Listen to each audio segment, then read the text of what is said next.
Yo, what's up, YouTube? Today we got another reaction video. Today we got a reaction video of 6 chilling moments caught on camera. So we're gonna get into it. Don't forget to like, comment, subscribe, hit that bell notification, comment. I love to read y'all comments. Tell me what y'all want me to react to next. Tell me some songs y'all want me to react to next, like so I can get them out. I have the new song Tweaker. I'll put it right there. And then I got like some Zach Bryan songs that I'll put throughout the video that y'all can watch. Let's get into the video. 2015, a group of New Zealand film students were recording outside their school at Auckland's Parnell railway station. The footage you're seeing now was recorded by a student named Chris Meir. For a few minutes, Chris and his friends were messing around and having fun as they filmed. But that's when the group spotted a man and a woman wearing creepy white masks hiding in the tall grass next to the station and staring ominously at the camera.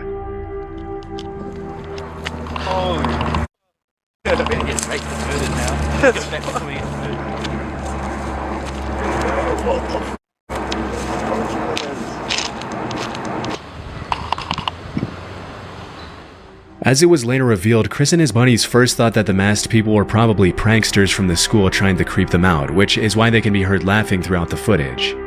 However, the students later confessed that it was more so nervous laughter and that they were actually pretty terrified during the encounter. Disturbingly, looking at the footage, they noticed that the couple appeared to be armed. In some of the clips, it looks like one of them is holding a pistol.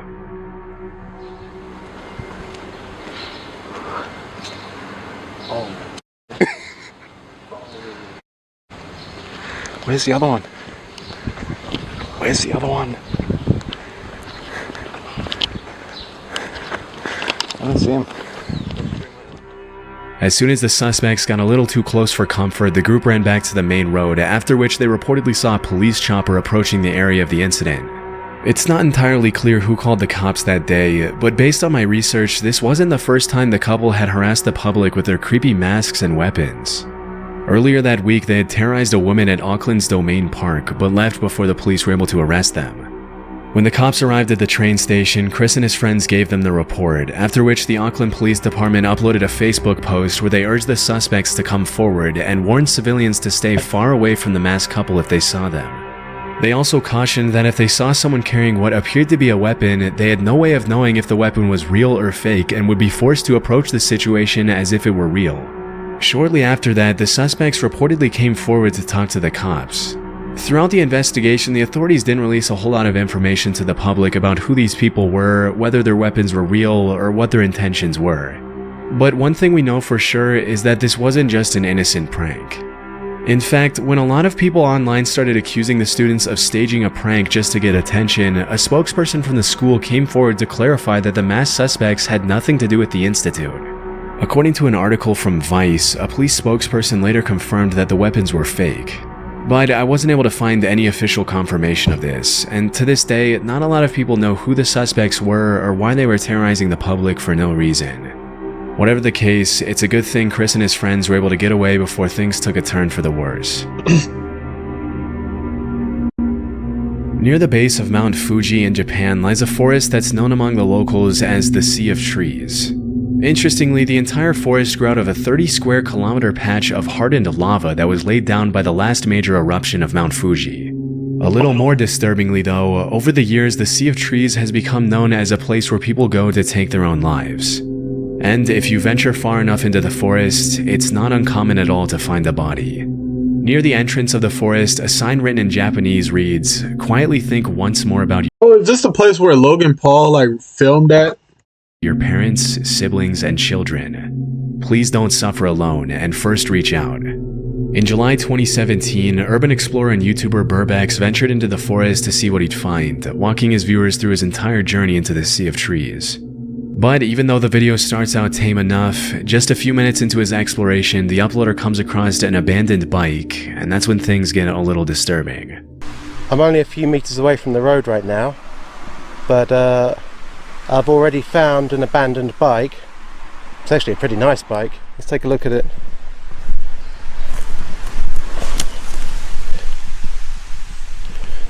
I don't think it's been here a long time.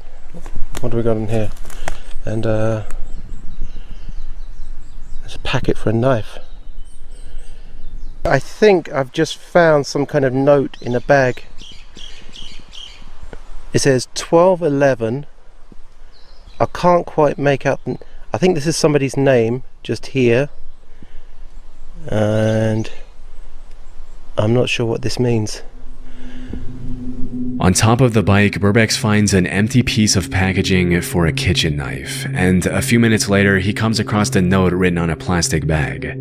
The note translates to 1211 verified, Fuji Yoshida Police Station verified, meaning it's likely evidence of someone who abandoned their stuff to take their own life in the forest, confirmed by the local police station. It's incredibly haunting to think how many lives have been lost in that forest over the years, and even more disturbing to think that any random passerby could easily find the body while exploring the terrain. Over the years, the Japanese government has implemented several measures, such as placing security cameras near the entrance to track those who walk inside, as well as training volunteers to talk to the visitors who are thinking of taking their lives. Still, this hasn't stopped people from following through with it, and the fact that the media has really played a big part in sensationalizing the forest in recent years hasn't helped either. In early 2023, a man named David Meredith was taking his usual evening stroll through his neighborhood in Red Deer, Canada, when he suddenly saw a bull moose eating next to a tree. Hoping to catch a better glimpse, he hid behind the tree to watch. And that's when the moose turned around and started charging at him. To understand how incredibly dangerous this is, keep in mind that an adult male moose can run faster than 35 miles per hour, which is almost twice as fast as the max speed for the average human male. Even though moose aren't generally aggressive, they can easily trample and kill a human if they feel threatened, which is probably what happened here. Fearing for his life, David hoisted himself up the tree next to him to avoid getting stabbed by the moose's antlers.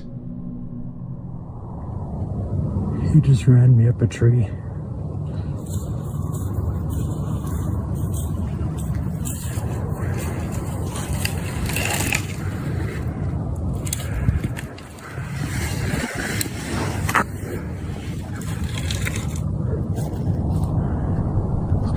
As soon as he was out of the moose's reach, he started recording. For about 30 seconds, the moose just stares at David, and you can hear the uploader's nervous breathing as he waits for the moose to leave. But shortly after, the moose starts charging back and forth with its head down, which is a clear sign that it's stressed and would probably trample David if he were to come down or fall from the tree.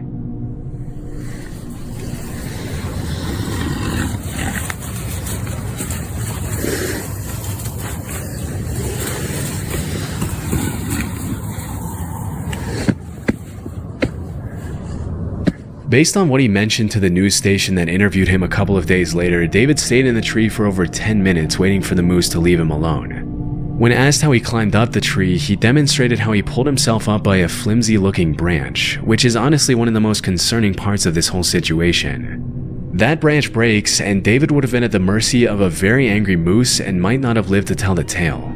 Luckily, after seeing that David wasn't coming down, the moose finally gave up and ran off, thanks to which the uploader was able to come down safely after waiting it out for around an extra half hour. In February 2018, a man named Greg Harris uploaded a GoPro video of himself riding his ATV on an unnamed trail. For the first few seconds, the footage shows pretty much exactly what you'd expect from this kind of upload. But I ain't gonna lie to you. This one's kind of boring. I thought it was gonna be like some scary ass disturbing shit. This is just like some crazy shit type shit. This shit kind of boring. in the blink of an eye, something extremely disturbing interrupts Greg's ATV ride.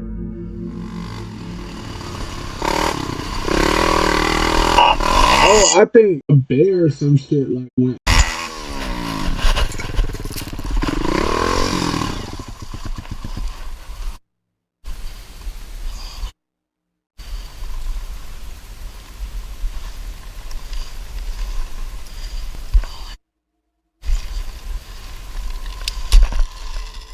If you didn't catch it, someone had set up a metal wire between the two trees, which got caught in the uploader's helmet and forced him to stop.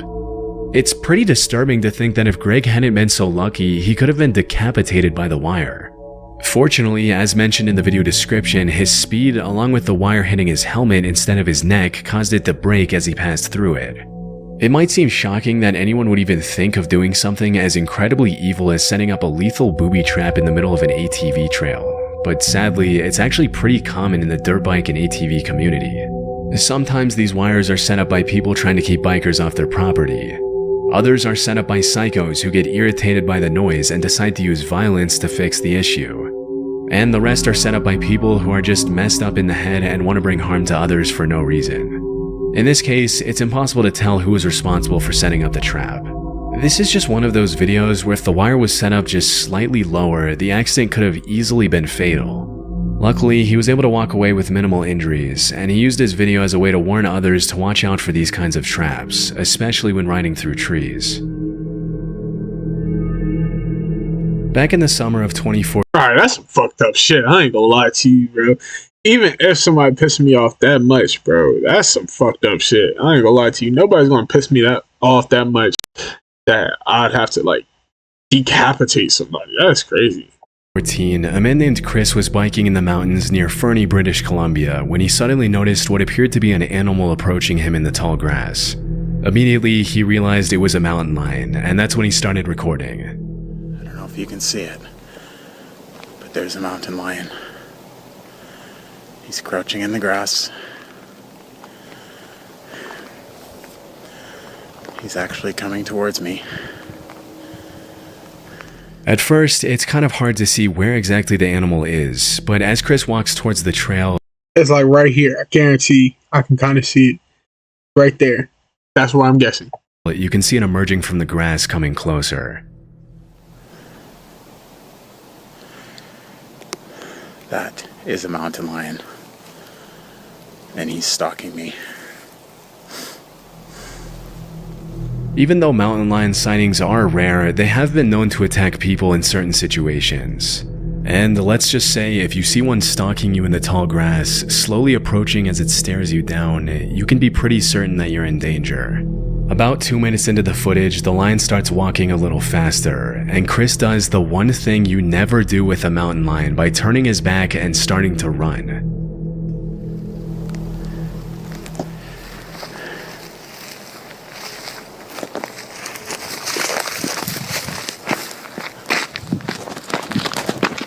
I mean, honestly though, what the fuck are you supposed to do, bro? Just sit there and try to fight the motherfucker? Like, nigga, you dead, no matter what.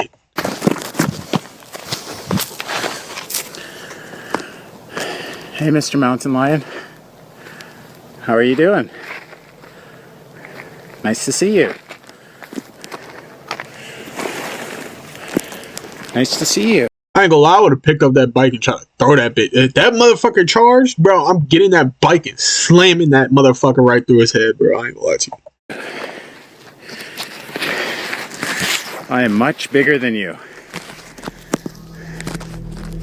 Over the next couple of minutes, Chris tries to get the animal to go away, but it only walks around him and continues to stalk him, staring him down in the tall grass near the entrance to the woods. A couple of minutes later, the uploader manages to take a few steps toward the main trail back to his car, but he doesn't get too far before the mountain lion cuts him off again. Stay back. Stay there.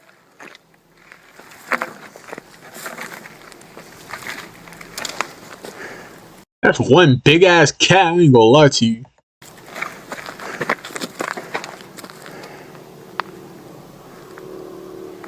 I'm not afraid of you. Fortunately, after a few moments of tension, the mountain lion turns around and disappears into the trees. Being in a position like that has to be downright terrifying, especially when you consider that the only reason the lion didn't attack was because it didn't want to. And had it felt more threatened, it easily could have done some serious damage. Thankfully, it was just a close call and Chris was able to walk away from the terrifying encounter unharmed. God was on that nigga's side. I ain't gonna lie to you. I believe in God after that. I ain't gonna lie to you. That dude did not believe in God. I believe in God after that. If I was him, like, I believe in God. But like, I'm just saying, if he didn't, I ain't gonna lie to you. That's nothing but God right there, bro. In March 2019, a 5-year-old girl from Fair Lawn, New Jersey was playing with her friends near a creek in a wooded area behind her home right off Route 208. This was an area the family knew very well, as they'd been living there for 13 years, and the girl's father, Dave Kuroda, and his wife felt completely safe letting their kid play in the woods behind their house. But at some point during that particular afternoon, the girl came across a pile of clothing in the woods, after which she immediately ran back to tell her dad what she had found. Strangely, the clothes appeared to have been cut off a person's body, and there were suspicious red stains all over the tattered, shredded outfit. After confirming the bundle consisted only of women's clothing, Dave called the Bergen County Sheriff's Office and reported the incident, feeling like it was just too out of the ordinary for a random pile of cut-up clothes to appear near the entrance of the woods so close to his home. Even though this was the first time their daughter saw the clothes, it appeared they had been in the woods for several months, which explains some of the excessive wear and tear, but not the suspicious cuts and stains all over the outfit. Immediately, Fairlawn police started asking the public if they could identify the clothes, hoping that it was just a prank rather than something more sinister. Unfortunately, nobody came I ain't gonna lie to you, that looked a little bit more sinister than a prank, bro. forward, and until the clothes can be linked to some sort of crime or to a victim, they can't be accepted for testing by the police department. To this day, the cops from the Fairlawn Police Department haven't been able to match the clothing to anyone in particular. And at this point, all we can do is hope that whoever those clothes belonged to did not come to the harrowing fate that the dark reddish stains imply. I ain't gonna lie to you, the last bit of it, the last two of them, they were pretty good. I ain't gonna lie. The mountain lion one, I ain't gonna lie to you, nigga. I would be shitting bricks, bro. I ain't gonna lie to you, bro. If a fucking mountain lion was right there, bro, and I'm just over here just like, bro, like, stay back. Like, what the fuck? The mountain lion will fuck my... Bro, pause. But that Lion Mountain would, like, destroy me, bro. Like, bro, like, I would be like the little white girl in them BBC videos. You know what I'm talking about. Golly, that mountain lion would fuck me up. Genuinely fuck me the fuck up. And I do not want to be one of those people. I love life. I genuinely love life. I love to live life. I love to breathe. I'm not gonna lie to you. So one, I ain't gonna lie to you. That lion, bro, shit, Bruce. And then that fucking what's it called? The moose, bro. I would be fucking shitting bricks, bro. You know how fucking huge those things are, bro. Them things are fucking massive. I'm a pretty big guy, bro. But them motherfuckers are massive, bro. Have you ever seen one in person? Them motherfuckers are massive. And then I ain't gonna lie to you, the one with the clothing at the end, bro. Like me personally, I'd be shitting bricks if I was that little girl, bro. Like genuinely, like I would be like, bro, what the fuck? I do not want to play outside ever again because I will end up like her, bro. Like genuinely have bloodstains, like holes all over it, and like ripped. Bro, I ain't gonna lie, that looks like a murder. But it's kind of weird, like they can't test the DNA, like test like any of the clothing because they couldn't find a body. That just sounds weird. But tell me y'all thoughts in the comments below. Don't forget to hit the subscribe button, hit the bell notification button, and tell me y'all thoughts in the comments below again. Don't forget to love God, put God first and love your family. Peace.